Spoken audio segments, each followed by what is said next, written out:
The marriage contract lay motionless on the dark mahogany desk, like a sentence already passed. Elena Hart stared at the black ink that would bind her life forever, her hands trembling as she held the expensive fountain pen, something she had never dared to touch before. Across from her sat Nathaniel Blake, the most powerful and feared billionaire in the city. His cold, gray eyes watched her not like a man seeing a woman, but like a businessman analyzing an asset. She wasn't a bride. She was collateral. The room was thick with the scent of his expensive cologne and the weight of unspoken pressure. "Sign it," he said flatly. His voice carried no warmth, no emotion. "Your father's debt won't erase itself."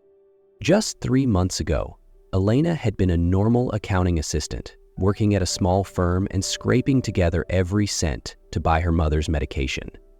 Now she sat in the penthouse office of Blake Enterprises, about to become, on paper, the wife of a stranger. Her father had gambled away everything they had.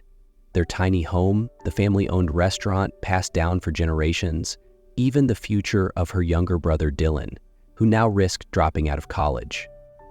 When Nathaniel's lawyers arrived with a proposal, "Forgive the debt in exchange for your daughter's hand in marriage," her family had nowhere left to turn. "I need time to think," Elena whispered. But Nathaniel leaned back in his chair, eyes unreadable. "You have 30 seconds. Your father already signed the preliminary agreement. This is just a formality." And just like that, her fate began. 2 weeks later, Elena stood at the end of the aisle in the city's grandest cathedral, her hand gripping her father's arm as tightly as she clung to the last remnants of herself. The music played, but all she felt was a cold, empty silence within.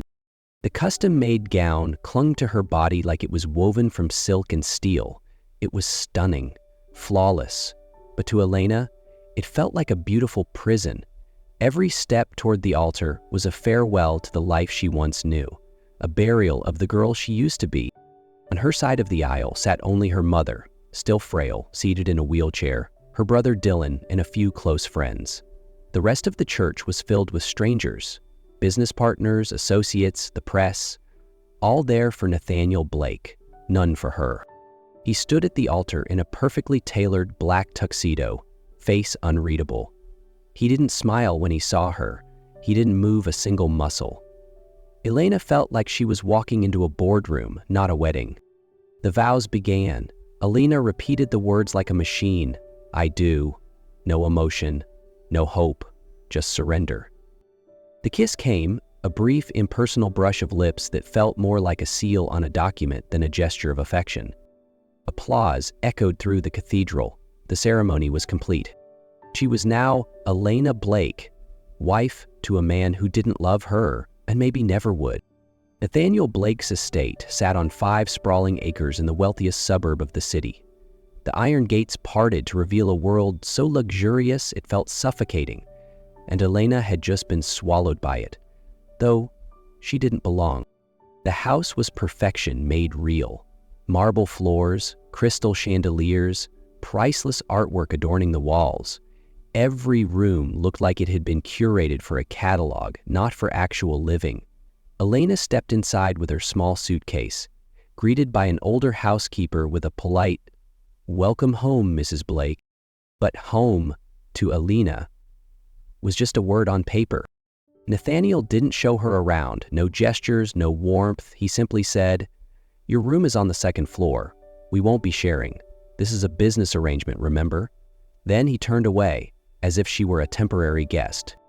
Her bedroom was 3 times the size of her old apartment. Everything had already been chosen for her: clothes, jewelry, cosmetics, all curated by his assistant. Elena realized that even her taste didn't matter here. She wasn't expected to choose, just to wear, smile, and perform. Their first dinner passed in near silence. Nathaniel barely spoke, eyes flicking between his plate and a stack of business reports beside him. To him, dinner was a gap in the schedule, nothing more. Elena sat across from him, trying to chew without tasting the loneliness. That night, she stood at her window, staring out at the distant city lights. Her world, her normal, her family, her freedom was gone. Inside this grand mansion, she was no longer Elena Hart. She was a signature on a contract, a shadow in a golden cage. Elena soon realized that despite its grandeur, the house lacked something deeply human. There were no family photographs, no mementos, no signs that a real life had ever unfolded here.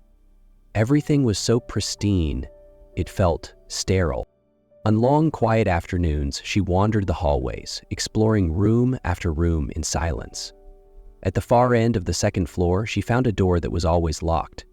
Dark wood, brass handle, no nameplate. Whenever she passed by, a strange pull tugged at her chest, as if something hidden lay behind it, something Nathaniel didn't want the world to see. "The throne is off limits," the deep, cold voice behind her made her jump. She turned. Nathaniel stood there, sleeves rolled up, eyes like sharpened steel. "It's private. Don't try to open it again." She nodded silently. No questions. But the curiosity inside her only grew. The next day, while helping Mrs. Granger tidy up the guest rooms, Elena asked casually, "Has Mr. Blake always been this reserved?" The older woman paused, then replied softly, "He changed after his father passed. Used to be full of life, always painting or playing music. Now he lives by contracts and numbers." Elena glanced toward the staircase that led to the locked room. She began to understand Nathaniel's coldness wasn't his nature. It was a fortress he built to guard old wounds. And somewhere beneath all that ice, a heart was still beating. That evening's dinner was held at one of the city's most exclusive restaurants, where crystal chandeliers sparkled above every table, and every conversation revolved around profits and multi-million-dollar deals. Elena sat beside Nathaniel, dressed in an elegant black gown selected by his assistant. She smiled when required, nodded at introductions, playing the perfect display wife. "And this is my wife, Elena," Nathaniel said smoothly, placing a hand lightly on her back. The touch was gentle, yet oddly possessive. The conversation shifted to a manufacturing plant in Detroit. One of the clients asked, "Should we close it by the end of the quarter?" "We'd save a significant amount on operating costs," another added. "But about 300 workers would lose their jobs." Elena looked up. "Right before Christmas?" The table fell silent. Nathaniel turned to her, eyes cool as ever, but something behind them warned her. "This is an internal discussion," he said quietly, his voice sharp beneath the politeness. Elena lowered her voice. "It's just they have families, children. What happens to them?" "It's business, Mrs. Blake," a partner chimed in, half amused. That night, on the ride home, the car was silent. Finally, Nathaniel spoke. "You embarrassed me in front of my shareholders." "I didn't mean to," Elena replied. "I just couldn't pretend it didn't matter." She turned to the window, watching the city lights blur into the dark. For the first time, she hadn't just played her part. She had broken the rules, and he had hurt her. One evening, as Elena walked down the second-floor hallway, she noticed the door. The door was slightly ajar. A warm, golden light spilled out from within. Her heart pulled her toward it. She stopped, hesitant. "Do you want to see it?" came a deep voice behind her. Nathaniel. He stood there, keys in hand, coat slung over his shoulder, as if he had just come home and changed his mind. Elena nodded slowly. Nathaniel pushed the door open fully and stepped inside. After a pause, he looked back at her. "Come in, but just this once." The room took her breath away. It was unlike anything else in the house. Alive, warm, filled with soul. The walls were lined with personal photographs. Nathaniel laughing with his father. A teenage boy at a piano. Framed landscape paintings full of color and feeling. An easel stood in the corner, a half-finished painting resting on it. Crimson skies, layered mountains, soft light. It radiated emotion. "You painted this?" Elena asked softly. Nathaniel nodded. "A long time ago." He walked to the easel, running his fingers lightly along the edge. "My mother was an artist. She taught me. After she died, I stopped." Elena said nothing. In his eyes, she saw grief that had never found rest. "Why are you showing me this?" Nathaniel was quiet for a long moment. "I don't know," he said. His voice dropped lower. "Maybe I wanted you to see that I wasn't always made of stone." For the first time, Elena didn't see Nathaniel Blake, the cold billionaire. She saw a man who once knew how to dream, who had known pain, and who was slowly learning to trust someone again. The message came as Elena sat in the library, surrounded by towering shelves of books and golden sunlight spilling through the tall windows. "Mr. Blake has been taken to St. Mary's Hospital, possible cardiac episode." She shot to her feet. The book fell to the floor, pages splaying open like a gasp. Her heart pounded violently in her chest. The mansion around her faded into silence, every sound drowned by the roar of blood in her ears. She didn't grab her phone. She didn't think, just seized her coat and ran, as if escaping a nightmare that had finally caught up. The hospital waiting room was cold and sterile. Nathaniel's usually composed assistant was pacing, tension written across every line of his face. When he saw her, he said only one thing: "He asked for you." Elena's breath caught. She entered the stark white room, where Nathaniel lay amidst machines and monitors. Gone was the man the world feared.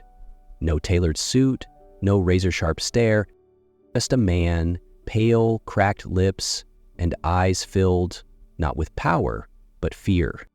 "You came," he whispered, his voice faint. Elena sat beside him, took his hand. It was cold and unsteady beneath hers. "Of course I did," she said softly. "You're my husband." A ghost of a smile flickered across his face. "Only on paper." "No," she whispered, her voice fierce. "Not anymore." Silence. The doctor pulled her aside to explain the situation. Nathaniel had ignored all the warnings. Chest tightness, shortness of breath, relentless insomnia. "He's carrying the weight of a company on his shoulders," the doctor said. "But the human body isn't a corporation. It has limits." When she returned, Nathaniel was staring out the window, watching rain slide down the glass. "I'm too much like my father," he said quietly. "He never stopped, thought rest was failure, died alone from a heart attack." "You're not him." Elena stepped closer, brushing his forehead. "And you're not alone anymore." For the first time since they married, Nathaniel didn't look away from her. "Elena, I'm scared," he admitted. "I know," she said. "And this time, you're allowed to be. You're allowed to rest, to live, Nathaniel." A long silence passed between them. No contracts, no masks, no distance. Only truth, and for the first time, trust. She held his hand, and he didn't pull away. Nathaniel stayed in the hospital for 3 more days. Eleanor didn't leave his side, not even once. She slept in the chair beside his bed, wrapped in a thin hospital blanket. Every time he stirred in his sleep, she woke up instantly. Every time he opened his eyes, the first thing he looked for was her. And the strangest part? Nathaniel never asked her to leave. There was no coldness, no silent wall between them, just the quiet, undeniable presence of Elena. And though neither of them said it aloud, both knew something had shifted. On the 4th day, as Nathaniel was discharged, the doctor gave him strict instructions: rest, no stress, and most importantly, learn to let go of control. If you go back to how you were, the doctor warned, next time won't be this mild. The car ride home was silent. Nathaniel stared out the window, saying nothing. Occasionally, he glanced at Elena as if he wanted to speak but couldn't find the words. Only as the car pulled through the mansion gates did he finally speak. "You didn't have to do all that," he said quietly. He hesitated, his voice rough, like admitting this cost him more than any deal he'd ever signed. Elena turned to him. "Do what?" "Stay in the hospital, sleep in that chair, take care of me like you actually cared." She looked at him for a long moment, then smiled. Soft, sad, but I did care. For the first time, Nathaniel didn't look away. He met her gaze directly, unguarded, without distance. And in that moment, Elena knew. He trusted her. From that day forward, life in the mansion changed. Nathaniel stayed home more. He no longer disappeared into his office the moment he stepped through the door. Instead, he wandered into the library, where Elena read most afternoons, and sat across from her. "How was your day?" he'd ask. At first, Elena was surprised. Then, slowly, she began to answer. She told him about small things, how Mrs. Granger had burned a batch of muffins, the novel she was halfway through, the roses beginning to bloom in the garden. And Nathaniel, instead of nodding absently, listened, truly listened. His gray eyes, once cold as stone, softened. Quiet, but attentive. They started having dinner together, not just sitting across a table, but sharing conversation. Nathaniel asked about her mother, her brother Dylan, her childhood dreams. "What did you want to do before you married me?" he asked one evening. "I wanted to work for a nonprofit," she replied, "to help families facing medical crises, like mine did." Nathaniel was silent for a long time, then he said, "If that's still what you want, you should start." Elena looked at him, startled. "There's no clause in our contract that says you can't live your life," he added with a faint smile. "And if there is, I'll tear it up." That sentence, simple, practical, meant more to Elena than any declaration. It was proof he had changed, not because he had to, but because he wanted to, for her. A month later, they held a small ceremony in the garden behind their house. No press, no contracts, just family, white flowers, and quiet promises. Elena walked toward him, not to repay a debt, but to begin a new life, beside the man she had grown to love. They began as strangers, bound by a contract that knew nothing of love. He paid for silence. She gave up her freedom. Neither of them believed in something as fragile as happiness, until the smallest moments began to rewrite everything. A softened gaze, a hand that didn't pull away, a smile that survived the storm. No one taught them how to love, but they learned, slowly, clumsily, and sincerely. The day Elena walked toward him the second time, there was no debt left to settle, only a heart left to give, and a life still unwritten, one they would now write together, not out of duty, but out of something real. Because in the end, it was never just a contract. It was the beginning of everything.